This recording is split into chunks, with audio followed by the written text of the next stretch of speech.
What's up, everybody? Welcome to a new series that Shalik and I have decided to launch called Revenue Bites. I know you're accustomed to the A to B series, but we decided that we wanted to launch a webinar style podcast here because we see that a lot of the content out there for B2B SaaS marketers and revenue leaders are a lot of theory and high level information. So the whole idea, even in the title Revenue Bites, was that we wanted to give you bite-sized frameworks that move the needle today so that you can scale and make changes tomorrow. And the hope with that is that you can literally listen to this on the way to work or getting ready in the morning if you're virtual, and really take some of these frameworks that move the needle today and help you get to your revenue goals, tomorrow and in the next quarter. But as always, I'm here with my co-founder and co-host Shalik Sebron, and we have the joy of running a company called Evron. But I'm going to let Shalik make a little introduction itself. How do you feel about this new spinoff that we're doing? Yeah, I'm excited for it. Right. So to clarify, right. So again, we have the A to B series. That's where we have guests come on, go to market leaders, and we're kind of picking their brain. And again, this one is we're not going to have guests on here so this is going to be kind of a podcast style, but also a webinar style as well. We're going to be doing these weekly. So this one is obviously our first one. This is going to be our pilot. And then from here on out, we're actually going to open it up to the audience. We're going to actually start doing them live, so we can actually get live feedback. So yeah, I'm excited. So Isaiah. Yeah, you're gonna see a lot more of our personality in this one. Like, we're gonna be really raw and transparent here. I think one thing that we've been talking through lately is that a lot of the content out there is really glitzy and glammy and like really dolled up, and it's not really getting to the real challenges and emotions that go into being a B2B SaaS go-to-market leader, especially the marketers. A lot of it is those are our like, people. It's so I'm not gonna say like so some people do. I'm not gonna say everything is like just in theory, but a lot of it is, meaning like that somebody can speak about their experience, right, as far as what they did, and then there's still a lot of like, well, how do I do that? Like, well, you know what I'm saying? How do I do that at my company? So we're gonna leave things. I'll definitely say like, not every episode is gonna be like very directed towards you. It's gonna be generalized for the most part, but the goal is to just make it generalized, but also to the point where you can actually understand what we're saying, to where it's like you can again go into the office, or next time you're going through your strategy, you're thinking of some things that we've said in the podcast. You're like, okay, well, you know exactly how to implement it for you. So we're going to keep things open in that regard, but again, we want to also obviously provide a lot of value. So that's the main goal. So in this one, for our first one, we're actually going to do a presentation. So we're going to try to do a presentation once a month. We're going to do one at least once a month, sometimes more than that. But so again, if you're just listening to the actual audio on Spotify or Apple Podcasts, there is a presentation that goes with it. We're going to talk through the presentation so that you don't have to actually watch the video to understand. But at the same time, I do want to put a disclaimer that I do recommend watching the actual video when you have time. It's going to be very useful, a lot of value, and a lot of resources that we're going to be able to give you on video that we're just not going to be able to do directly through audio for obvious reasons. Yeah, we're going to try and drop the link to the slides afterwards, but I think it makes better use of your listening experience if you're watching it on video as well. As you know, at Evron, quality video is damn near everything. So this is a step down for us. Is doing this style. You already know, Shalik, I hate this right now, but I'm doing it for y'all. That's what took forever for us to actually do it. We really don't want to do this format, but again, this is very easy for a lot of people to take in. So we have to do it. But obviously, the A to B series, that quality is never changing. That quality never changing. Yeah. Never. Yeah. I refuse. I over my dead body. But yeah, we're excited about this pilot episode. I think this topic right here is something that it's something you hear about a lot, and this is one of those topics that get theorized a lot. And Shalik, I'm glad you brought this topic to to the limelight, and that we can give our perspective and give some practical steps on how to use it. Because I think everybody has a different spin on it, and that's content. And especially where does content play its role in the go to market strategy overall? Because content, especially from how a lot of people see it, it's blogs, it's trying to put something on social, and they're not really like understanding the power of content. So like before we get into the presentation, like what, because you brought the topic, like what sparked that topic for you to, why we should talk about You this know today? what? It was actually the content piece came from it was from a conversation I had with, I forgot who it was, but we were talking about it actually, I believe it was about our blog about like the dark side to dark social. And then it was mainly around the topic of content around dark social. Well, like, how do I know how my content is being received? It's like, Hmm. well, Yeah. you can push the narrative through your content.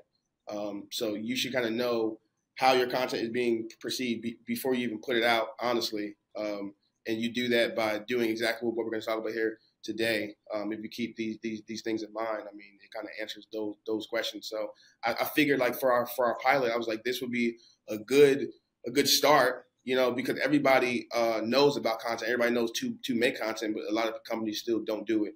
And so we took the concept for this episode, and we're like, if you ever heard the saying that every company should be a media company, we took that and we pretty much put that into a presentation and put that into, we're going to stuff that into this episode so that people can actually go home and make content, whether you're, the VP of marketing, whether you're the CEO, whether you're the janitor at the company.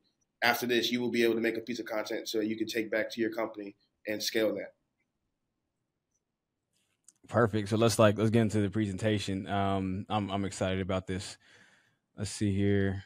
And just to put another disclaimer, there are some things that obviously we cannot fit into this length of content. So it's like there Mm. are things in here that are not, like, we're not going to go very in depth. We cannot speak about every aspect that has to do with content. Otherwise, we'll be sitting here for 5 hours talking about content. So just keep that in mind. Yeah, we Because can. I We know can. people like, oh, he didn't talk about clipping up this for YouTube, and then how is YouTube different from TikTok? And yeah, we're not doing that. We're not doing that. Yeah, we're not here to pacify you Yeah. when you have Google at your disposal for some of these nuances. We're just here to give you the frameworks to put into place today. Yeah, so here we go with revenue bites. So here's one of the big questions, or here's the food for thought that we want to pose: is what can content be used for other than marketing? And we're not just saying marketing as in literally marketing, but we're think of it as almost thought leadership, and we're going to get into it a bit more because I think that's where a lot of people is one of two buckets when it comes to like what content is, and it's either something you're just supposed to do because that's just good business, and then also those thought leadership alcoholics who absolutely think Yeah. everything is thought leadership. And that's the only type of content out there when it's not. It's a form of content, and it is really important, and I'm glad there's a slide in here that breaks down the four buckets of content, because you need to be holistic when it comes to it. So in this presentation, we're going to pretty much help you to know how to create effective content strategies and content Yeah, roadmaps. and it's the question is to really think, right. So it's for for you to think through this question. So again, what can content be used for other than marketing? Right. So obviously, every piece of content that you put out is some form of marketing, right? That's why there's a thing called content marketing. But it's for you to think through, like, okay, don't be selfish when you're making content, right? Don't just make content for the sake of, okay, well, we're making content for marketing, right? There are other reasons why you should make content other than just marketing. And so that's the purpose of this episode, is to really get that question answered. Um, Again, what can content be used for other than marketing? And that's what we're going to figure out. So a little bit about who we are. I know we gave a little bit of the spiel in the intro, but I am the CEO and Shalik is the CEO of a company called Evron. So we're a revenue marketing firm, and our value prop is very simple. We position growth stage B2B SaaS marketers to source more revenue with less friction through go-to-market and demand strategy, demand generation, and creative execution. As simple as that. That's a little bit about who we are. But to get right into it, the big problem that we're observing for marketers in the B2B SaaS space is that the go-to-market strategies are evolving. And the more and more companies are getting privy to how the go-to-market is shifting or how their tactics to go-to-market are shifting, a lot of marketers are getting left behind because they're not exactly sure how to make effective content strategies or content roadmaps. And it's really important that you understand that, like, really content should be one of the most foundational things that you get right early on. Like, you don't have time to get to series A or B and not have content figured out in some sorts. Like, it is very clear, because that's where a lot of the value creation is going to happen, is at that early stage when you're kind of building out. Like, that's one of the big fuel for your brand engine, for how you become more notorious for your brand.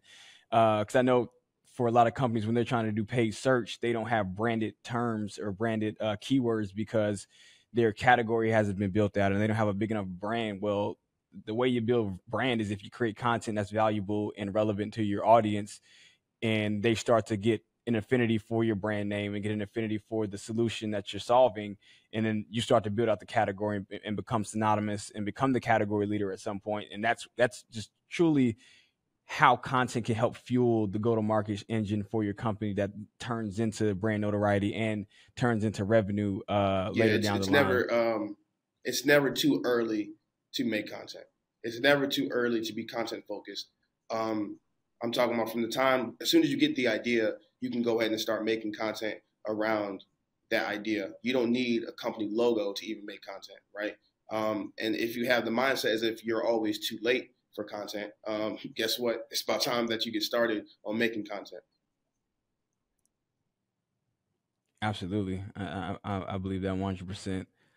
Um, so we're not going to pose you a problem without having a solution, obviously. So the solution is simple, and shout out Nick Titman for bringing this up to us. But building community through education.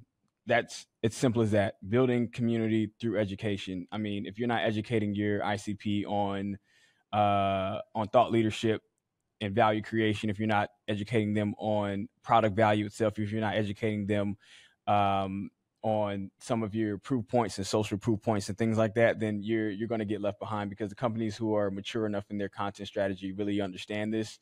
Um, and again, here comes the question that we wanted to pose in the beginning: is what can you use content for other than just marketing?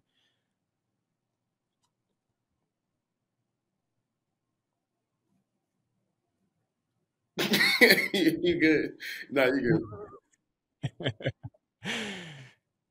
But yeah, so here, I mean, this is a clear example of something, because we're not going to we're not going to preach something we don't practice. And a clear observations, if you go to either one of our LinkedIn's, we're putting out content that is educating people on how to be a marketer in the B2B SaaS space. And we're bringing on guests who have done it, and also are in the rooms with those who have done it. So um, the solution is, if you're trying to build content for a community, not just for your company.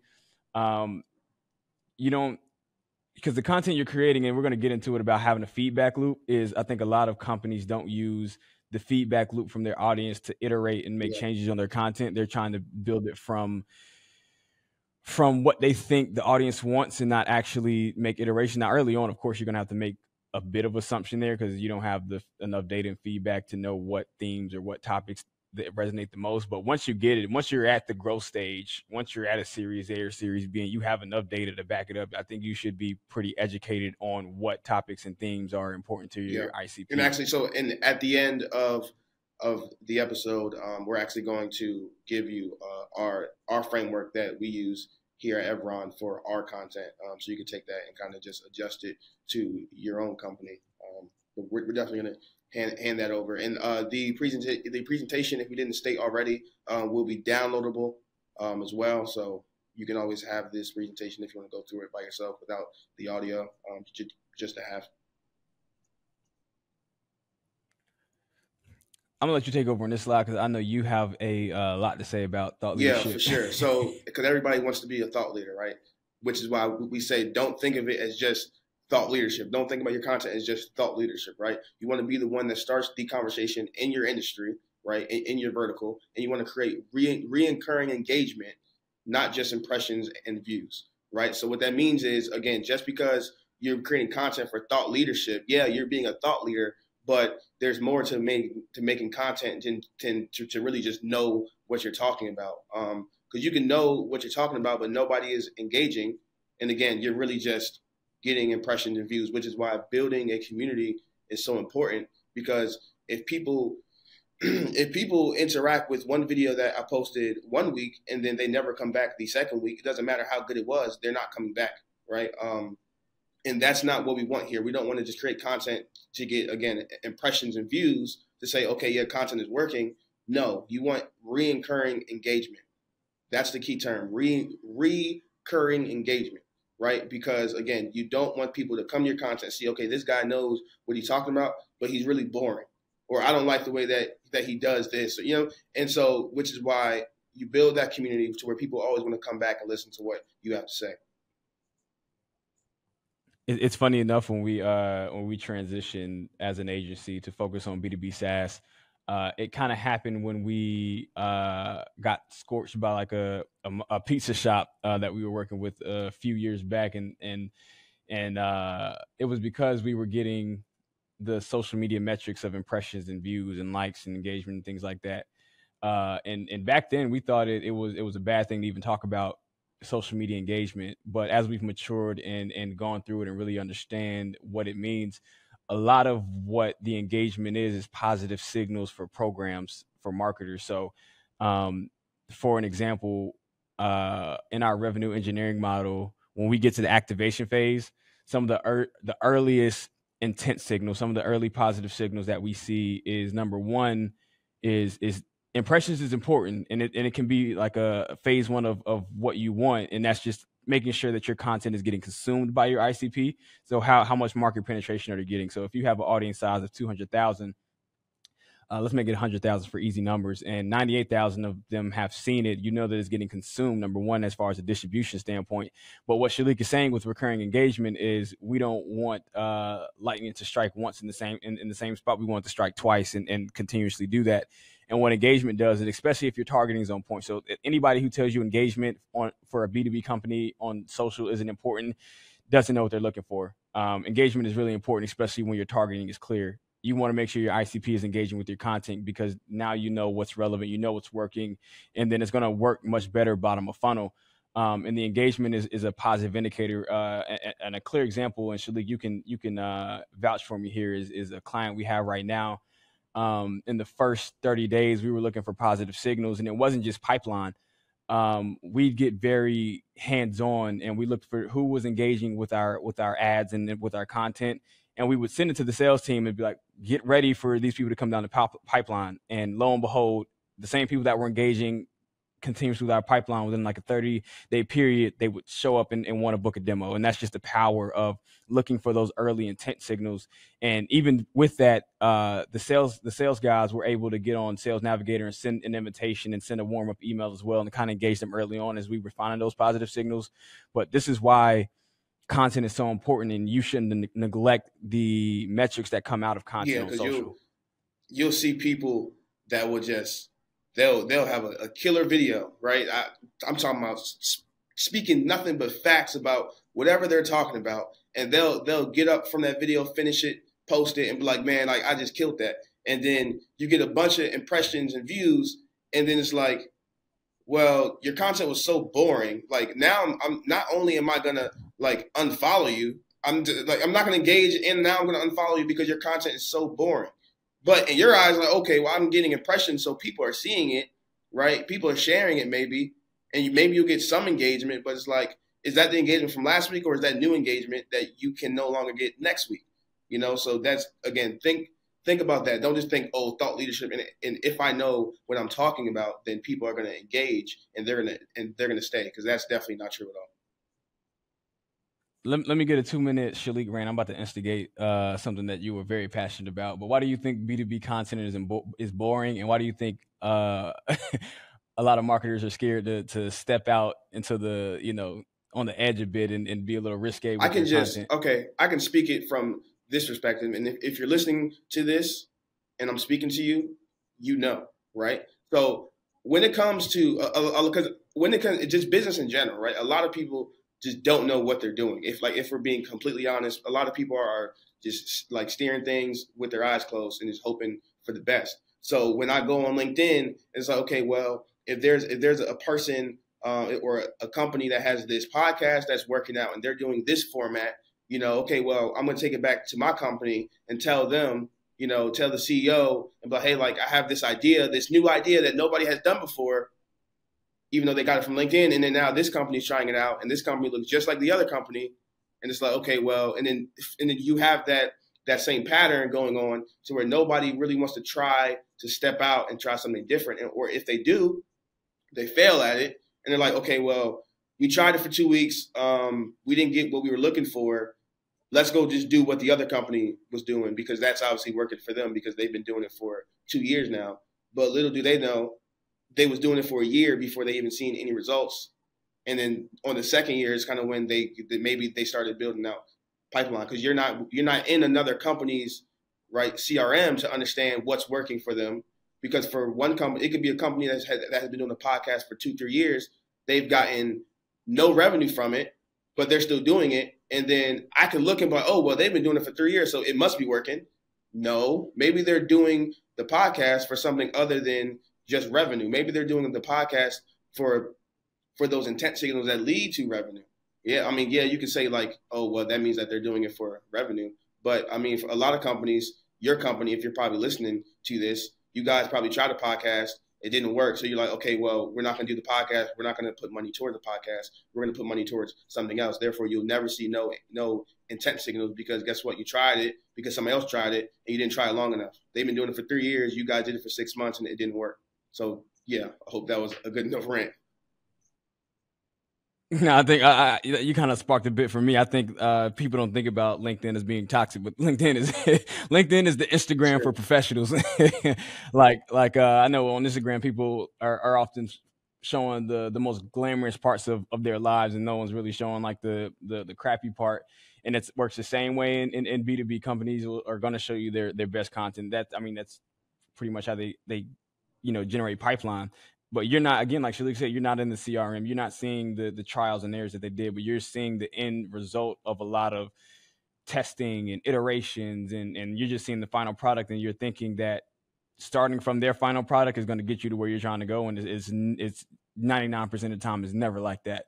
And you have to be okay as a B2B marketer. You have to be okay with failing.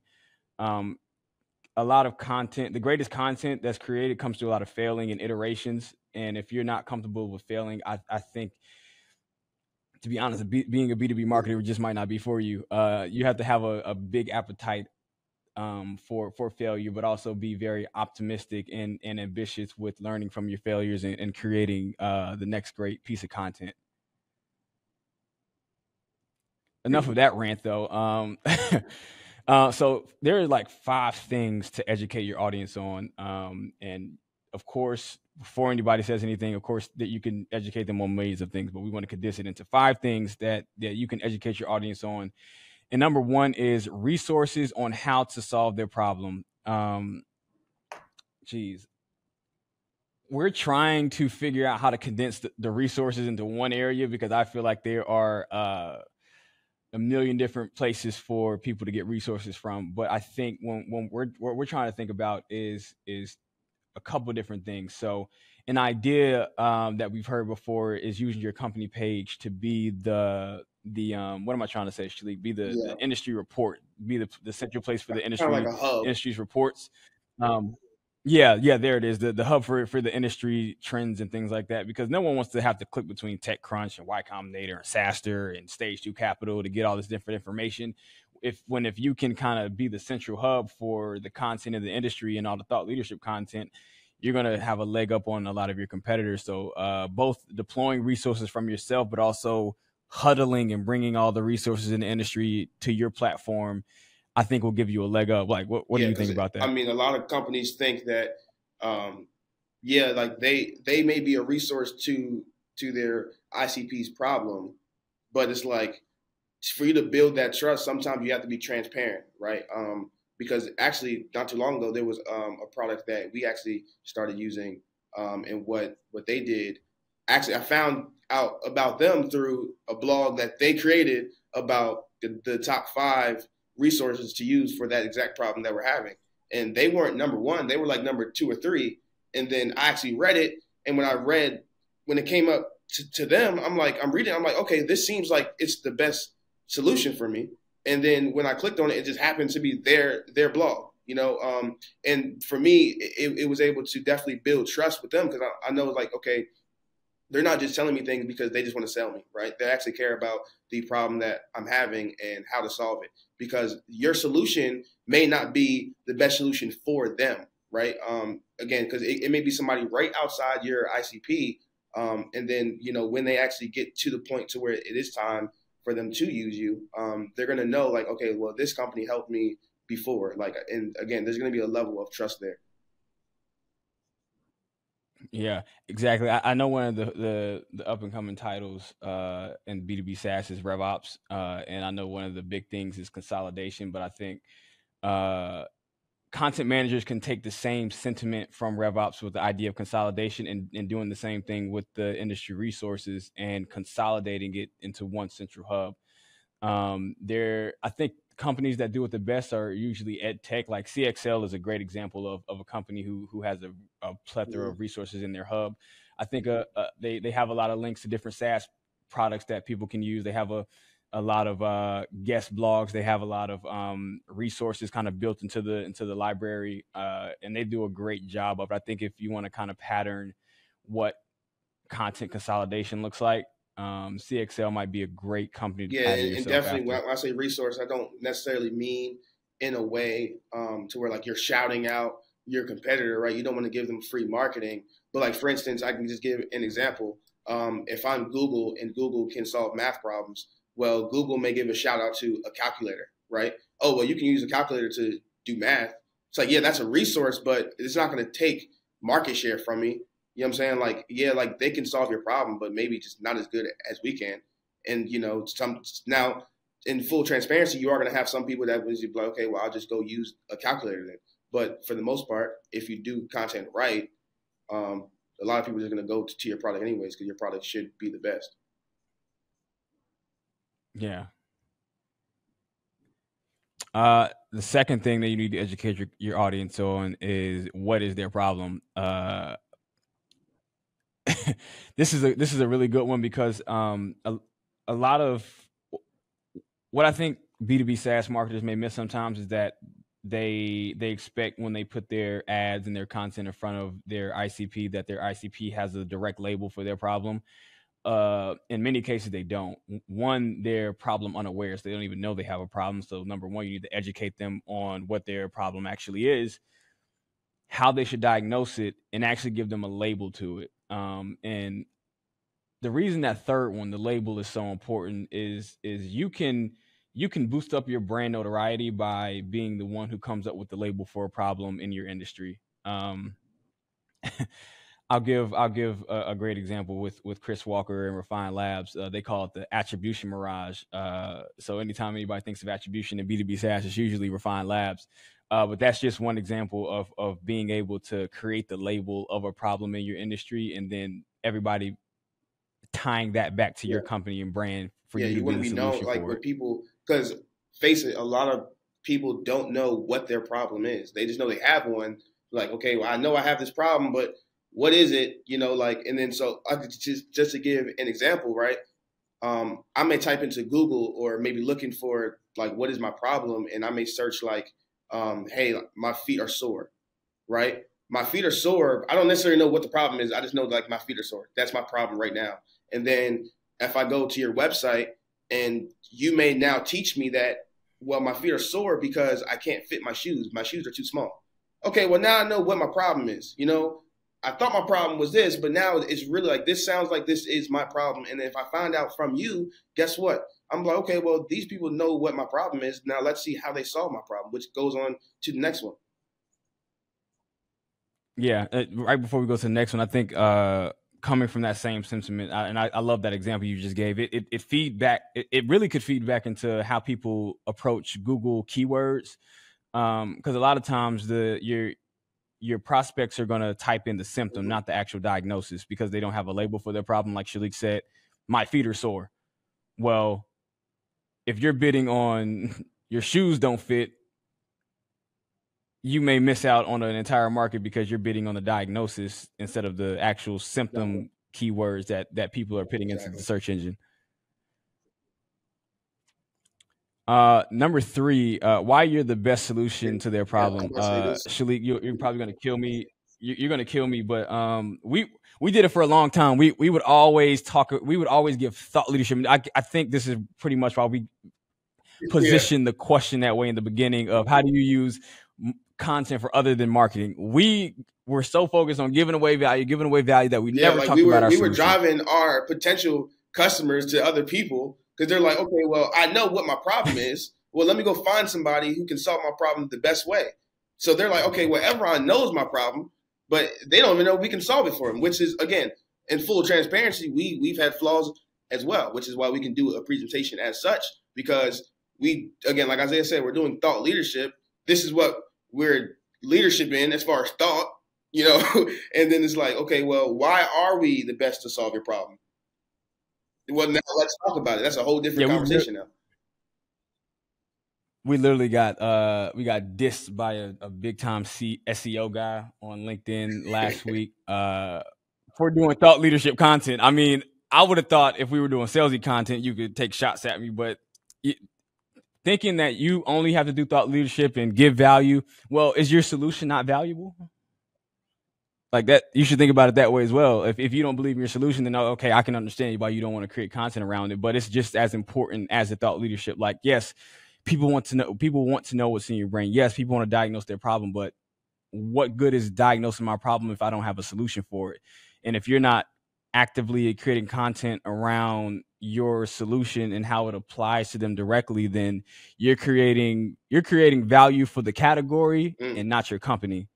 And it's great to build up the category, but if the value is not being redirected to your company, you're just giving your competitors a lot of opportunities to capture the And mind demand you, that you we're still created. talking about educating, right? So these are things to educate your audience on through your content. So we're not saying go out there and be salesy and tell them like, hey, like, well, this is what I do and I can do it for you. But again, you just want to know how to kind of finesse it in there to where where people see your content and they still think, okay, this guy's giving value, right? Not, oh, well, this guy is trying to sell me on something. Exactly. So again, number three is why you're the best solution to their problem.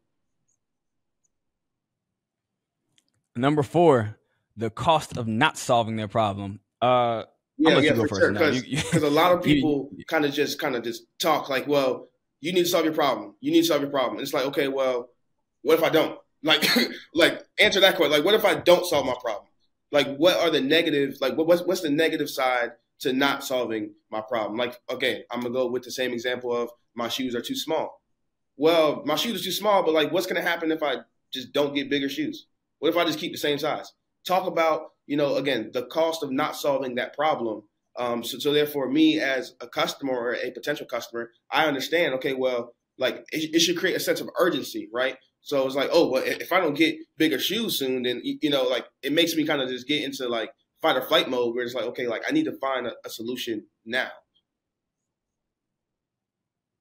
yeah, you should think, and this is not to degrade your prospects by any stretch of the imagination, but you should think of your prospects and your ICP as little 5-year-olds. I know you've all experienced 5 years before. You tell them to do something, and then what's the next thing that they're going to ask? Why? Oh, They're going to ask you why. So you can tell them, hey, here's your problem. You should do something about it. Their first why would thing I? they're probably going to say is why. Give me a reason. Give Yeah, me a reason to care. And I think a lot of companies fail to do that. That you fail to give people a reason why they should care. And sometimes this, don't think of this as FOMO, as fear of missing out, because you're not trying to sell a course or something. But give them the fear of saying, if we miss this window of opportunity, like what is this costing us really? Like if you can give them the actual metrics in their business that are failing because they're not solving this problem, that's a great motivator, and it will spark the urgency to get this problem solved quicker and get them to your Yeah, for pipeline sure. quicker. Because again, a lot, and actually, I had a post about this on LinkedIn when I stated customers are dumb. Like it's kind of just that simple. Customers are dumb. If I'm buying a product, I would want that product. I want that company to treat me as if I'm dumb. Treat me as if I don't know anything, right? Because that means you're going to teach me everything. Okay? Because if you go into something assuming that your customer knows something and you don't teach them on that topic because you think that they know something, then guess what? That customer that doesn't know is never going to know, or they're going to go learn it from somebody else that will. So again, the cost of not solving their problem. I think and it's crazy. I think it goes into that. And forgive me, I don't have the exact statistic, but I think it's at like 70 to 80% of B2B buyers come to your pipeline already having enough information, which is great. But now it's starting to make salespeople comfortable. It's starting to make them a little bit not aggressive, but not as active in being hands on and being a guide. And that's not to say you need to be there calling them every 12 hours and trying to sell the product, but you need to be active in guiding them, because although they may have information that they think they need, they may not have the full picture. And this is one where content comes in, because you need to be having content in different channels. And this is where here's where content helps other than marketing. Yeah. Give it to sales. Literally get up, go across the hall, share the file with them, and tell them and show them how to use it for the prospects in your pipeline.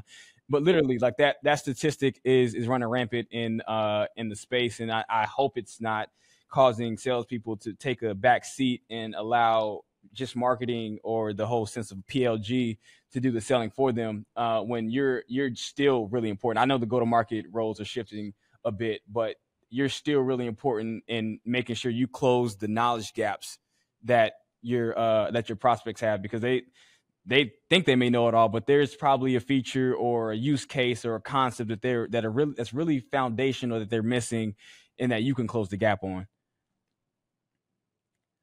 The last one, number 5, is what is your approach to solving the problem? I have my rant, but I'm gonna let you go. Yeah. So again, you need to educate your audience on what is your approach, right? So what is your company's approach to solving the problem that they have?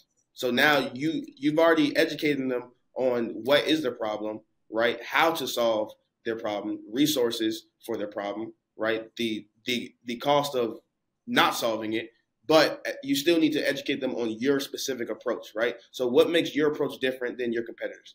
And that is really kind of just that simple, because a lot of people would have the same approach as somebody else, and maybe one thing is different. Well, that one thing may be the reason why a customer buys from you versus your competitor. You need to share that, and you do that through content. Okay, you're educating them on how is your approach going to solve their problem the best. Why are you the best solution for their problem? Craziest thing is, I think what separates us a lot from other marketing firms and whatnot is our process and our approach to solving the problem. It's Nowadays, it's not enough to just say we know how to solve your problem, but actually, how do you solve my problem? And for us, it was revenue engineering. It wasn't enough for us to go into these boardrooms and talk to the VPs of marketing and say, hey, we're going to be the agency that makes you a lot of money. We're going to close the gaps here in your marketing performance. Next question is how. Now we can sit there.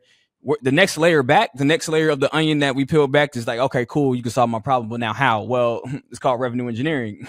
It's an actual 6 step process on how exactly we're going to engineer revenue for your company and make you the hero of the go-to-market team. It's crazy because, again, a lot of companies just do not do that, or they don't do it well, or a lot of companies really just don't know their approach, right? They just think their approach is their value prop, when that's not always the case. That's not always the case. Your price is not your approach. Just because you charge cheaper pricing than your competitor, that's not your approach. Your approach is not, oh, well, we can do this better because we charge less. That's silly. That's a silly approach. Yeah, if you want to get transparent, like I know pricing transparency is a big topic now in B2B SaaS, but I think approach transparency needs to be the next thing that gets talked about, because what it creates, especially, is it creates a better perception and a better roadmap for what your customers need to expect after they paid. Because if you want to talk about one of the fears that um, potential customers have when it comes to buying a new software is, well, I understand what the product itself does, but I don't understand the process and the benchmarks and the roadmap to how I should use Yep. it and when should I expect it. Now, if you have your approach in place and your processes in place for how this product is going to be used and the benchmarks and the value and the time to value and things like that, and you can educate them through the content early on, you're going to lower the the barrier to them buying and lower their fear of having a bad experience with your product because you've educated them and enabled them to understand how the product will be used through your Yeah, approach. yeah, and again, as we say, go to market is changing. Your buyers' journeys are changing, right? Especially with people getting tight on budget for the past year and a half. It's like before, like I want to know everything about you before like I even give you money. Really, a lot of times at this point, it's before I even book a demo. Before I even go to your pricing page, I should know everything about you before I even go to your pricing page, right? And I'm not saying stuff everything on your homepage, but again, this is what the content is for. If you upload content properly, right, and you do proper targeting, a lot of these questions can be answered. And again, everything that we just spoke about these 5 things to educate your audience on, you know, what would make it much easier just to consolidate all 5. Go talk to sales. Talk to sales and say, okay, well, what are these like? What are our customers asking you? What don't they know when they come in? Like it would expedite everything. And sales will say, oh, well, people keep asking about pricing. Well, we have a pricing page. Well, people keep asking. You know, like people keep asking. Let's make content around our pricing. You know, let's make content around the questions that the customers actually have when they're on the phone with sales, right? And again, and if they're if you're product led, look at the interactions with CS, right? Again, what questions are they asking? And figure out those questions. And these 5 can be expedited. All 5 of these can be expedited. If people are churning fast, maybe your approach sucks. Look into your numbers and look at it, right? Maybe your approach sucks. Maybe you're not educating them on what you actually do. People are leaving your company, right? People are churning because yeah, they're signing up thinking you guys do one thing. When in reality, it's like, well, we do something totally different. We do something totally different. And I'm not saying you're going to get these things perfect, right? But again, these are just 5 things you need to educate your audience on, and you can do that through content. Don't just think of it as just marketing, right? You're educating these things. You're educating people. You're building a community, right? And again, not everybody in your community is going to buy from you, but if you answer these 5 questions when you're making content, you're going to build a community. And if they don't buy from you, guess what? They're probably going to refer you to somebody that will buy from you. I'm sorry, you triggered me halfway through, and it's been sitting on my mind. You know, I don't feel like ranting, but I'm going to. But if you're a VP of marketing or a head of marketing, or you're the marketing leader for your company, your best friend is not your demand gen leader. Your best friend is not your head of content. Your best friend is not Rev. Your best friend should be your head of sales and your head of CS. Those should be your best friends in the company because you 3 are the actual go-to-market engine. And the CEO's looking at y'all more than anybody else. Like, if y'all 3 are not in sync, if y'all 3 are not best friends, if y'all 3 are not getting your butts up, going to the other one's office and having a coffee with them, talking about what's going on, you're going to fall apart. Why do you think? I promise you, the whole idea that marketing and sales go back and forth and they don't like each other could be solved if they would just sit down and have a coffee and just talk about what's going wrong. It's that simple. It's really that simple. I mean, you want to talk about what's the word? You want to talk about being able to diffuse a problem. Go look at them face to face and just talk to them and vent and tell them how you feel. Because you could be looking at insights totally the wrong way. And if you guys would get on the same page about what's actually happening, being truthful with what's actually happening, and then making a roadmap together on how to fix it, a lot of the things that you think is going to take 2 quarters to fix can get done in 60 days. But it's all about creating that relationship with your go-to-market leader. It's kind of just that simple. Well, Shalik bugged me for literally, I think, to stay up to 2 a.m. one morning, I think, to create this right here for you guys. This right here is a beautiful little infinity loop that we created. That is all about content creation cycle. We know one of the biggest barriers to companies creating consistent quality content is having an actual process behind it. And how to think through it. And because content is hard, I'm not going to sit here and lie to you. And anybody who tells you that content is easy is lying. Content is not easy. It is taxing. It is draining because you have to think, you have to create, You you have have to to educate. package, you have to Oh my distribute. God, I hate educating You so have much. to, I yeah. hate educating my customers so that they know that my company is alive.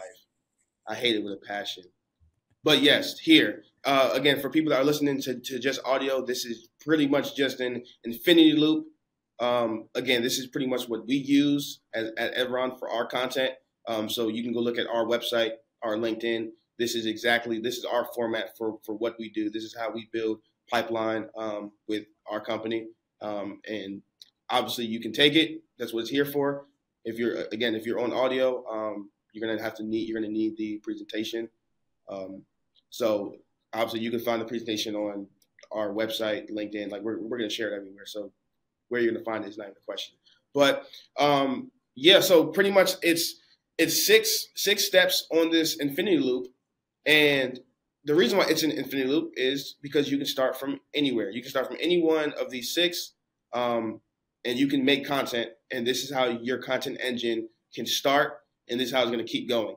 And it doesn't matter when we thought this through, especially when we put it in presentation format. We're looking at it. We're like, this is a format that you can use if you're a solo founder or if you have 1,000+ people company. You can use the same loop, and it's going to work. No matter, again, you could be a consultant. Doesn't matter, right? So let's just get right into it. I'm not going to go through each description because that could take another hour. But we're going to just kind of highlight each one of these six steps, right? So for us, let's say we start here at social post, right? So again, for audio, there's six. So social post, blog post, you're going to short form video, long form video, you're going to optimize content, receive feedback. Those are all six. And we're going to go through each one real quick. So a social post, if me or Isaiah have a post about making content, B2B content, that can be considered a social post. That's something we would put on LinkedIn, pretty much any social media platform, LinkedIn, Pinterest, Reddit, Instagram, Facebook. That's our social post. We're going to use that. We're going to type up a post that says, hey, we think B2B companies are doing content wrong. That's our social post, right? And we're gonna take that and we're gonna run it into a blog post, right?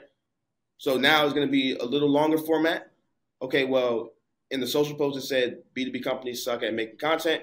Now maybe in the blog post, let's talk about why, right? It's gonna be a longer, more in-depth version of it, which will go on your website. And then from there you can just go straight to short form, right? You can take that blog post and now let's record a video about it. Let's record everything I said in the blog post. I could say in a video, right? Everything you can write. You could literally take a blog post, put it into Chat GPT, and say, "Hey, take this blog post and create a script, a video script that's less than 10 minutes long." You sit in front of a camera, your iPhone, your webcam, whatever it is, and you can read that script out. That's what you have to do, right? And then again, that can be posted on pretty much every platform as well. That can be posted. That can be used as a social post. You can put that on LinkedIn, Facebook, Instagram, YouTube. Right? It's a little longer format. We recommend no more than 10 minutes, and then from there it goes to long form video. Right? So you're going to take everything you said in the social post, blog post, short form video. Now you're going to let's do a podcast or a webinar about it. Right? In this case, we're doing both. This is a webinar and a podcast. Right? We're recording a whole presentation about content that started off from a social post, right? We have a social post, we created a blog post, then we're going to create a short video talking about our point of view on B2B content, and now we're going to just talk about maybe do a podcast with somebody, have them come on and talk about B2B content or again, right now we're doing a webinar on it. This is probably going to be about an hour long, an hour plus. And we're talking to you about, again, everything that we put in the blog post, everything that we put in the social post. And then from there, we can optimize content, right? We can optimize it based on numbers that we've already received. And then from there, the next step is just receive feedback. Look at the feedback that you've already gotten, right? And then you've optimized content, you receive feedback, so you know exactly what to put in your next one, right? And then from there, guess what? It goes back to social posts. So after you receive feedback and you've optimized it, you're going to go right back to a social post. And with this new optimized content, you know exactly what the audience wants, or the questions that you didn't answer that the audience has questions to. And now you're going to make a new social post about it. And then again, it's an infinity loop, and it goes from there back to a blog post. Isaiah, I'm pretty sure you want to touch on it as well. Oh, for sure. Yeah. And the great part about how you went about it is you show that you literally can start from anywhere in the infinity loop. I mean, I know we have it labeled, one is long form video, second one is short form video. After that is blog post, turn into a social post, receive feedback and optimize content. But a lot of companies are stuck at just doing content at like stage 3, which is blog posts. And they get stuck there. And it's like, well, what's new and what's next? I think here's a great way to test what will be good for a blog post or a long form post, like for a podcast idea.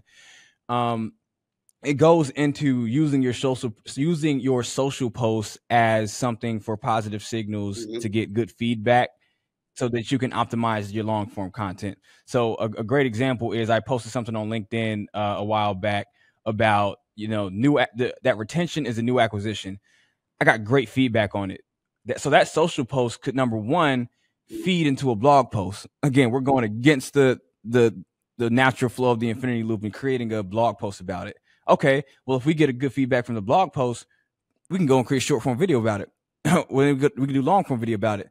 If we get the good feedback, let's optimize the content, shave off what people aren't talking about, and make it even better.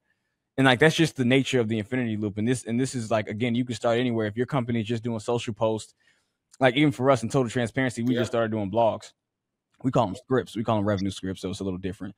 But we just started doing blog posts because we were so gung-ho on doing social posts, because we knew for a fact that was where we can get value creation the quickest. And of course, we've been doing long form and short form video. I mean, that's just been our bread and butter. But now we're relying heavily on this feedback loop to codify our process. So now we can start with, let's look at all the content we created from our social posts since we didn't have blogs. What do people engage with? Okay, now that's going to feed our long form and podcast content, because who wants to create an hour-long podcast or webinar on content that you're unsure about? You're wasting time, you're wasting resources. And I know it's really disheartening as a marketer doing a podcast and no one's watching it, no one's engaging with it, it's not creating any pipeline. It's really a flop. When those social posts can be a great place to start with, so you can test it and get quick feedback and make quick iterations, and now you can let that inform your long form content and then start the infinity loop over again. And that's just the nature of it. Like, if you need a good place to start, like, this is the great diagram on how content should be systemized in the infinity loop, and the right steps on how to do it. Like, you can literally pick a spot and just go. And that's just the great part about this. And for all the people that are going to say, oh my God, Evron, well, if I don't have content, how can I start at step 5 where it says receive feedback? Or how can I start at number 6 where it says optimize content? That's an excuse. Okay, so even if you start at receive feedback, it says look at comments, right? It doesn't have to be your comments. You can look at somebody else's comment section where they're asking questions or they're giving feedback on a different company's content. It's like, okay, well, let's take this and let's optimize it, where it says optimize content. And then you do a strategy and you do planning based on feedback that came from another company. It's just that easy. So again, like me and Isaiah said, you can start anywhere on this loop. And I highly suggest you take this, screenshot it, download it, whatever it is, bring this to your company and figure out, okay, how do you use this in your company? And again, for those that are on audio, we're about almost an hour in. So I would like to say, if you are going to pause it now. We're about halfway through.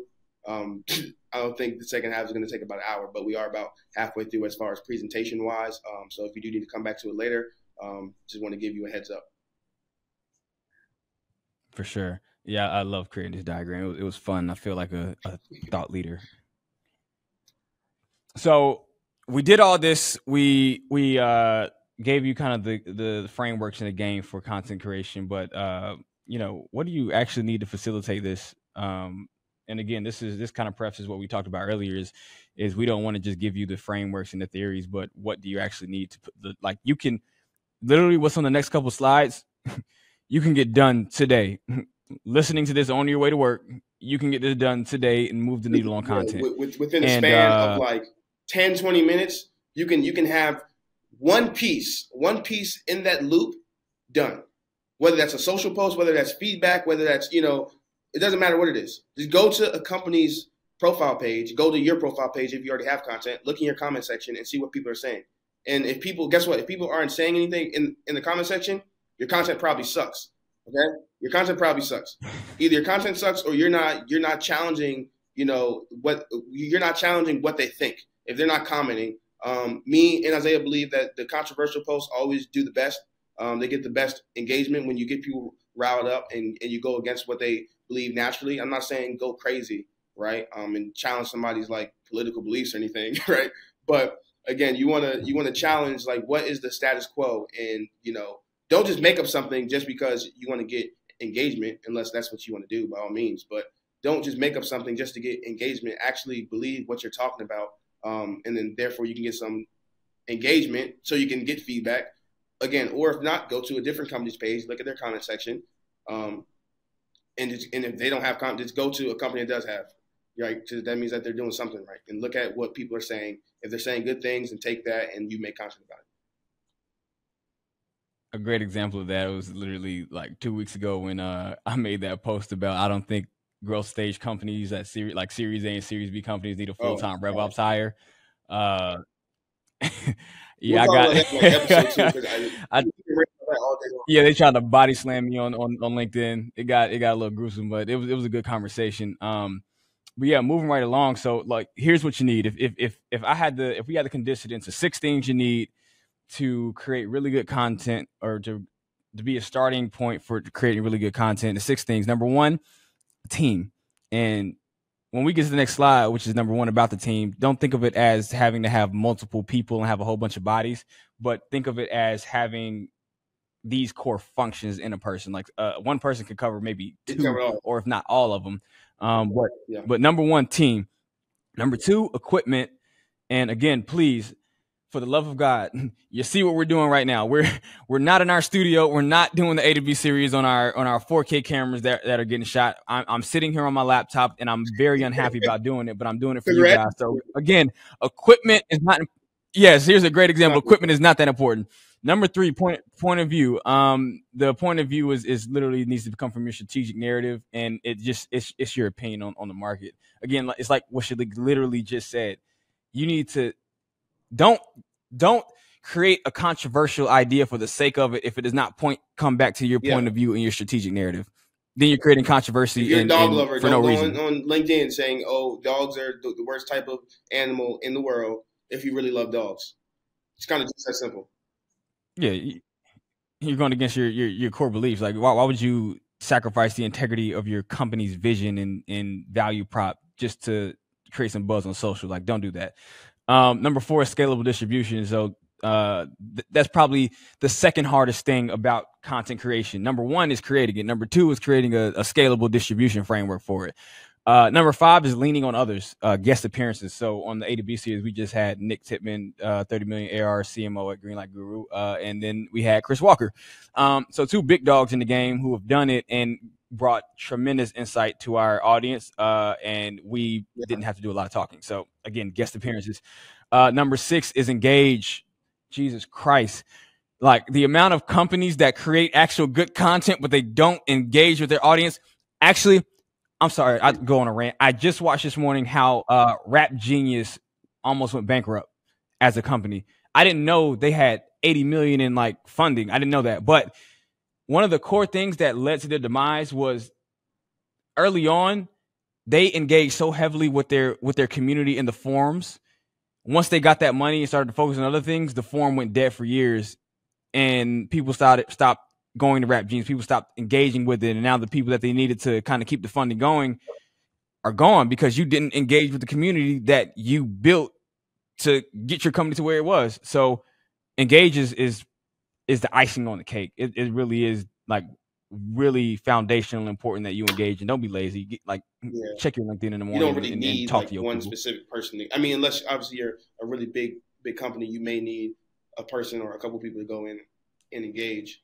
But I mean, come on, if you're whoever's making the content can go in there and engage for the most part.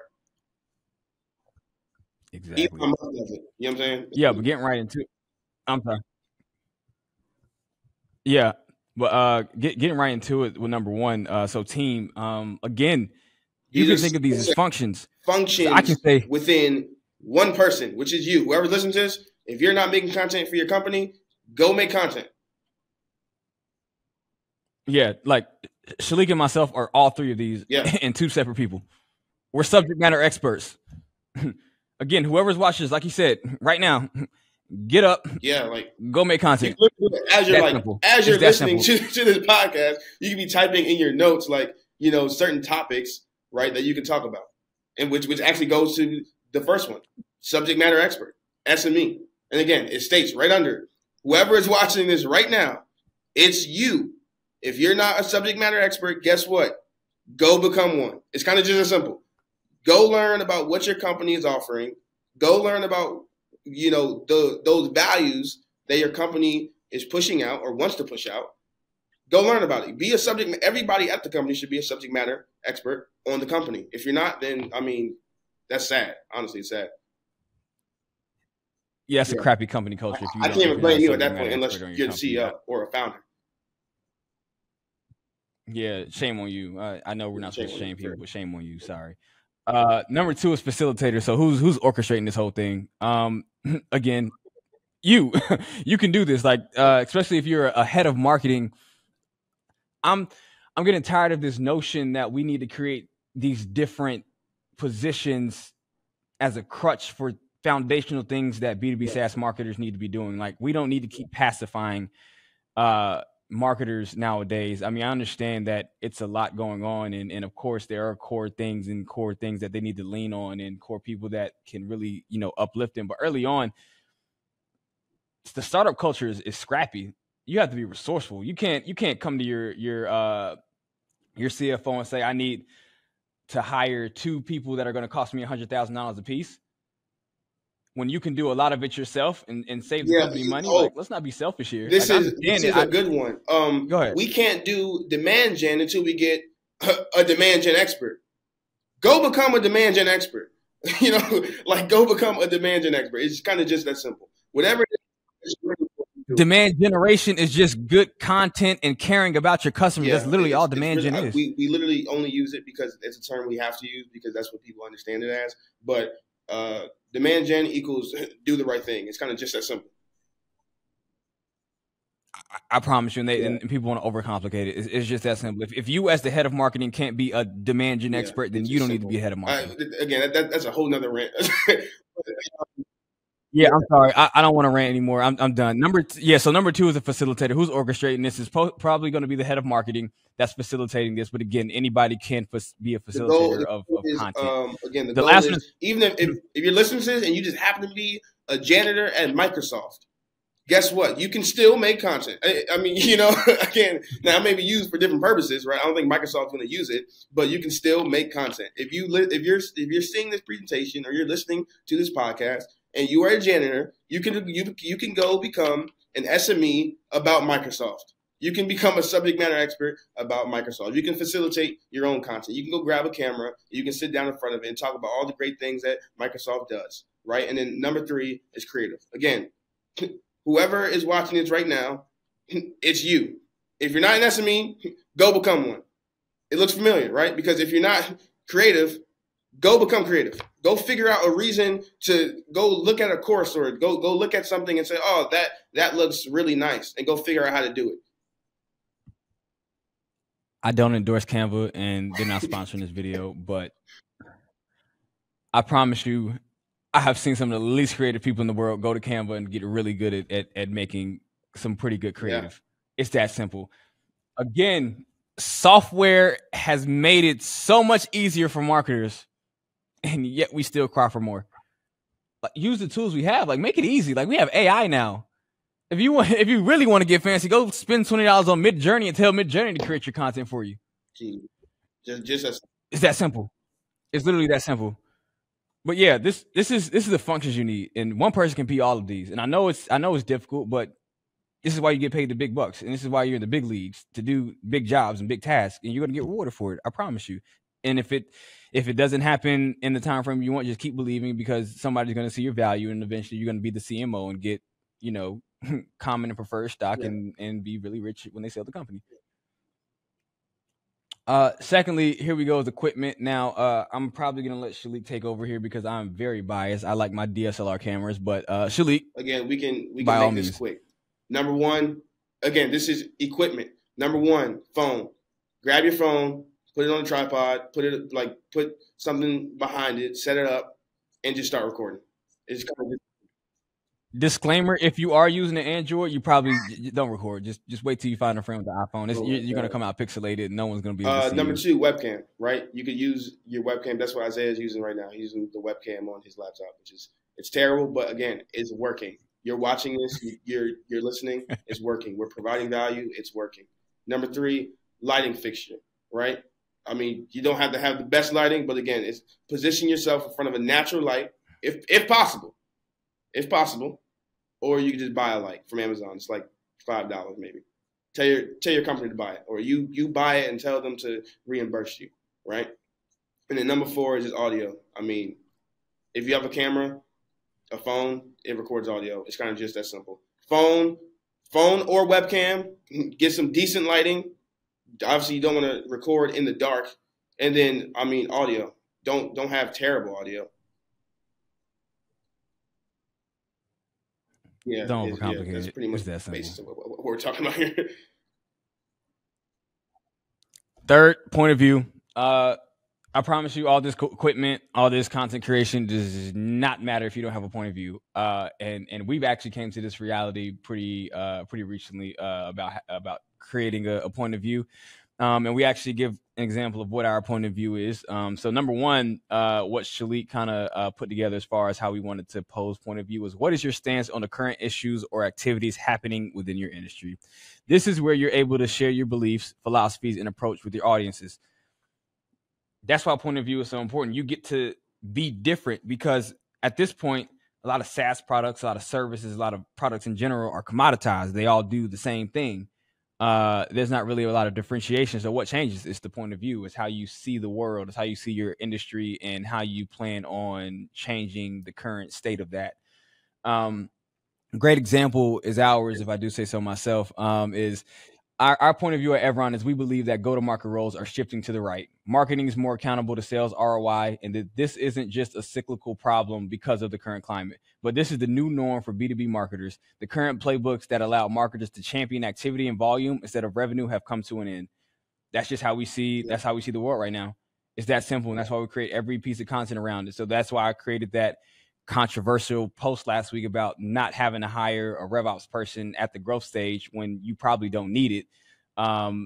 It comes from having that point of view. So Pretty much simple, yeah. it's that simple. Next is scalable distribution. So you could think of it this way: plan, produce, distribute, repeat. Say it with me: plan, produce, distribute, repeat. It's that simple. You have to be able to not only create your content at a low cost, but also be able to take that content and make many other forms of content. That's just the name of the game. I know it's difficult, but that's what the job requires. And a few examples. I mean, at this point, we have so many different platforms to distribute the stuff on. But written is tweets, of course, or I'm sorry, X. Do we change the name of it? Is it X's now, or X, I don't know. X post. It's called a post now. That's all. I don't.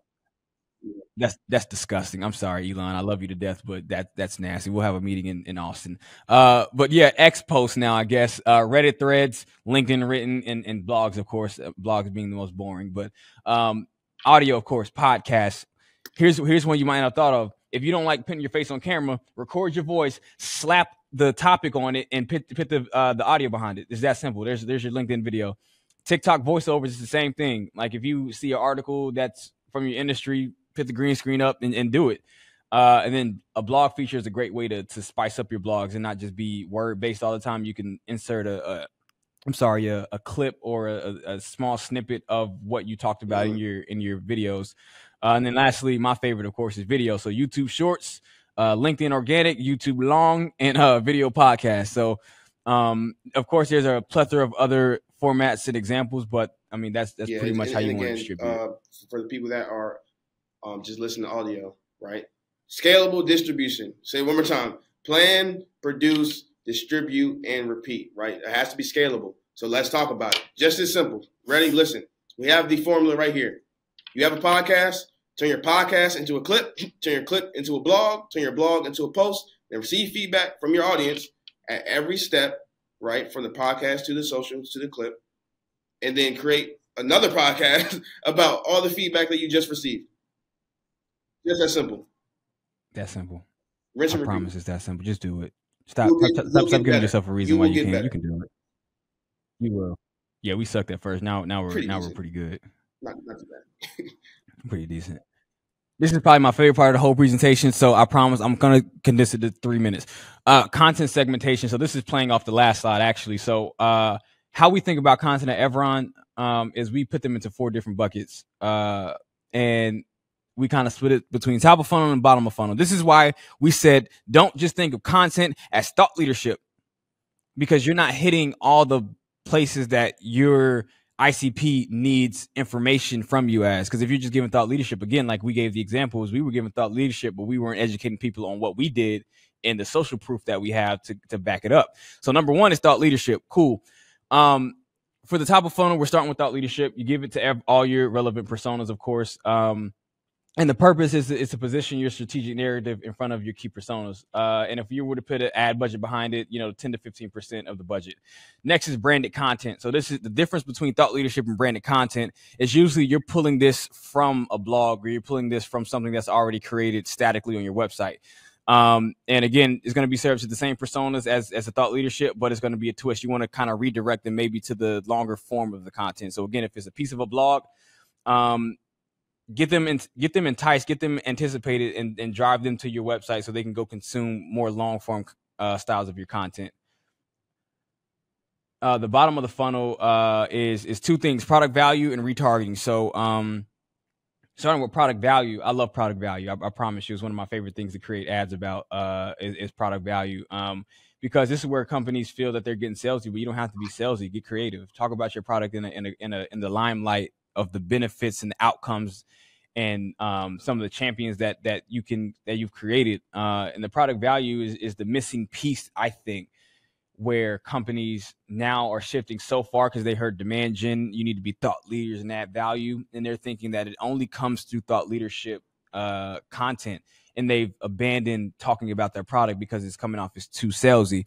Where now I want to reintroduce that idea that product value can be a fun topic to talk about. Like, why wouldn't you want to talk about what your product can actually do for your customers? That's the entire value prop of your company. That's the only reason your company is in business, because you created a product to solve a problem for your ICP. And then lastly, retargeting. The retargeting content is only about social proof. Get your testimonials up, get your case studies up. Anything that shows that your product works and it's worked for real people. Get that stuff ready, get it prepared, and get ready to deploy it so that others can see that they're not just talking. They don't just understand my problem. They don't just say they have a solution for it. They actually have data and results to back it up for real people. And again, for people that are listening on audio, on the presentation, we have examples of each one of these content segmentations that we just spoke about.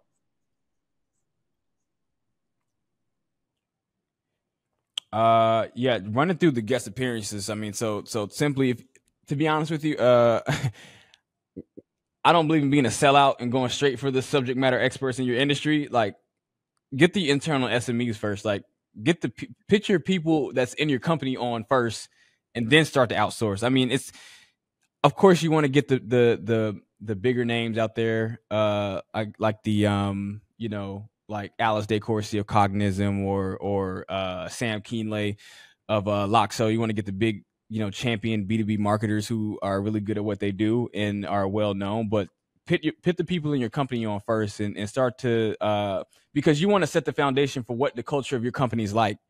And you can't really get your tone of voice out there into the market if you're using the voices and the point of views of others who are external to your company to give that to your audience through your platform. So again, start with your internal SMEs, and then you can scale out to get the industry influencers. And the last one, which I think is crucially important, is something that we're doing. I think the next guest after this next podcast for the A to B series is going to be a potential client. And it's a great way to get them on, because now it lowers their feeling that you're being sold to, but you're actually providing value. So one, you're bringing in your prospect, your potential client on your podcast.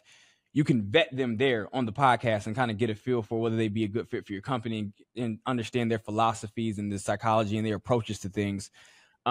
Secondly, you're co-marketing with them and creating content with them, so that now when you distribute this content and you post it and share it with them, they're going to share it with their network and share it with their company. Now your name's floating around in the company, and you're creating more affinity to your brand within that Dark account. social, right? And then talk about dark social. And then lastly, of course, is you can use that content, give it to sales. And if they're talking to a different person within the company or the champion who didn't create the content, they can kind of use that as a leeway to kind of push them into the sale a little bit better. Yeah, I was saying, about that? We have here, just to add some more context about guest appearances. It's not just about getting other guests, to come on to your podcast. But again, if you're creating content, you also want to be a guest on other people's podcasts. You want to tap into their audience, and let new people hear you, right? That's probably the easiest way.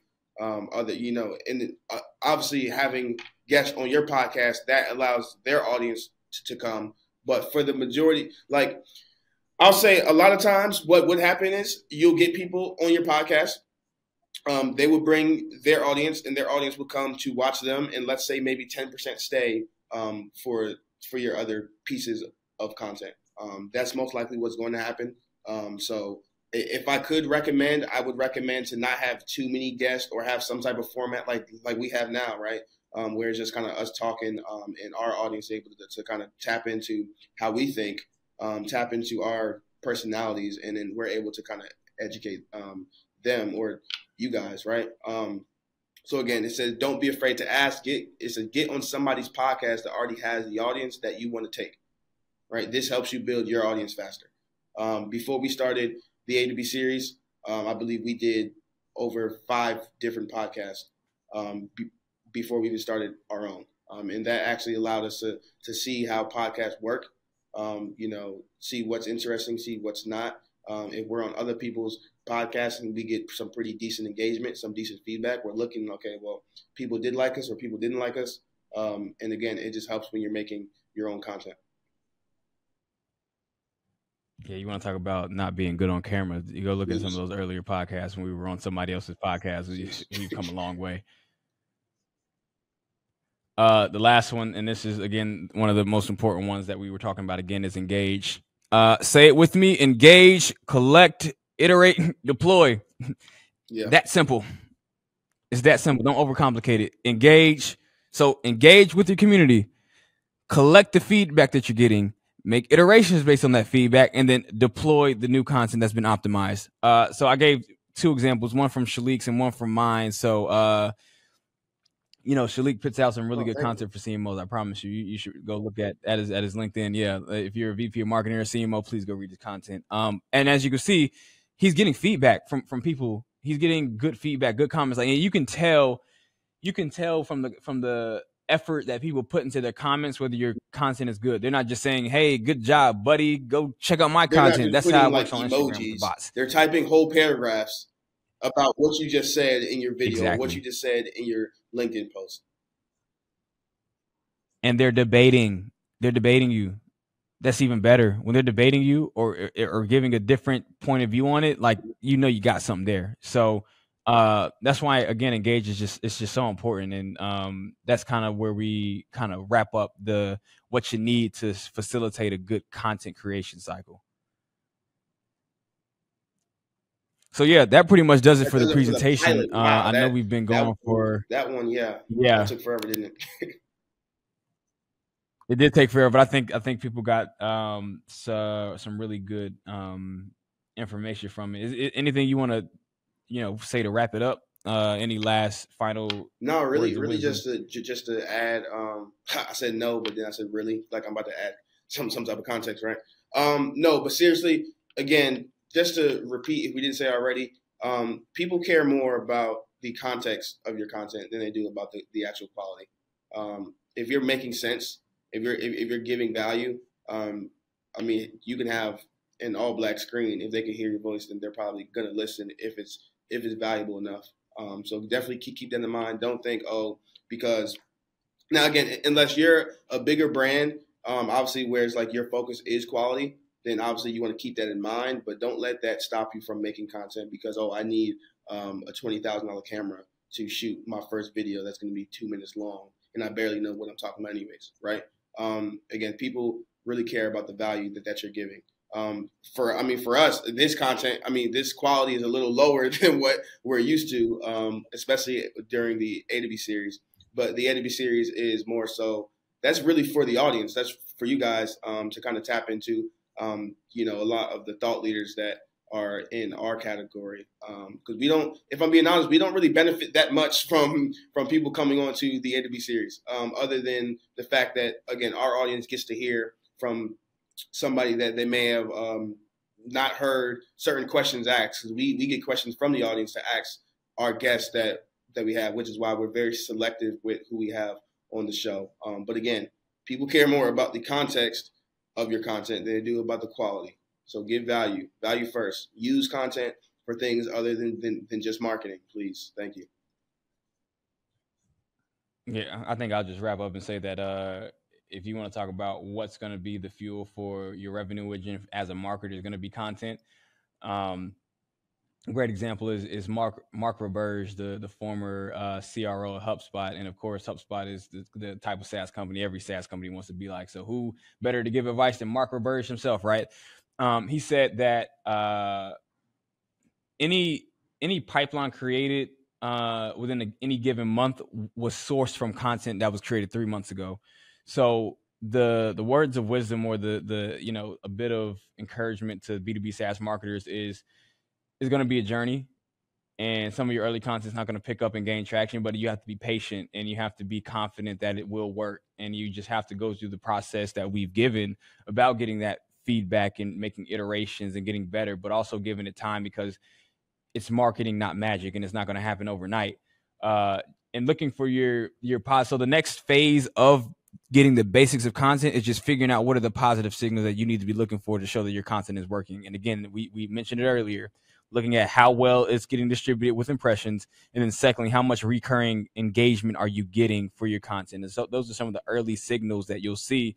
And then further down the line, you maybe a quarter from now, you're going to see an uptick in content or an uptick in pipeline being created that's sourced Yeah, from and the just content to you're add creating. again, we practice what we preach. We're not going to just tell you something that we don't do ourselves. So, as a prime example, one thing we didn't talk about was certain metrics. What are leading indicators that my content is working? I can almost guarantee you it's either and I'm not just doing promotion right now, but this is literally how content works. It's either literally in a post on LinkedIn, it's in a video that we already have online, or it's in a blog post. And if not, then it's going to be in a second episode about content after we get feedback about this one. So just a prime example. So again, we practice what we preach, and hopefully you're able to take this presentation and you're able to make some great content for your company. Yeah, I'm happy with this pilot episode. Expect many more in the future. We're really spinning this thing up, and we're really getting the content engine going because we really care about you guys, and we want you guys to have the best, most practical content in the game, and also entertaining. We Yo, want to for be a sure. little bit more entertaining. So again, you're gonna see our personality. You're gonna see our personality a lot more on this one than the A to B. But yeah, stay tuned. We have a lot more to come in the future, but Yeah, that's it they're for definitely episode going to be one of a lot shorter than this one. I believe this one is well over an yes. hour, but we're going to try to keep them within 30 to 45 minutes. And again, if the conversation is really just that good, then we're going to go over. It's our podcast. It's our webinar. Nobody can tell us. Owned media. You can do whatever you want. Create your own narrative. Ha. But yeah, that pretty much sums it up for the pilot episode. Episode 1 done, in the books. Value given. In the right? books. Now it's time for feedback, so we can make another one.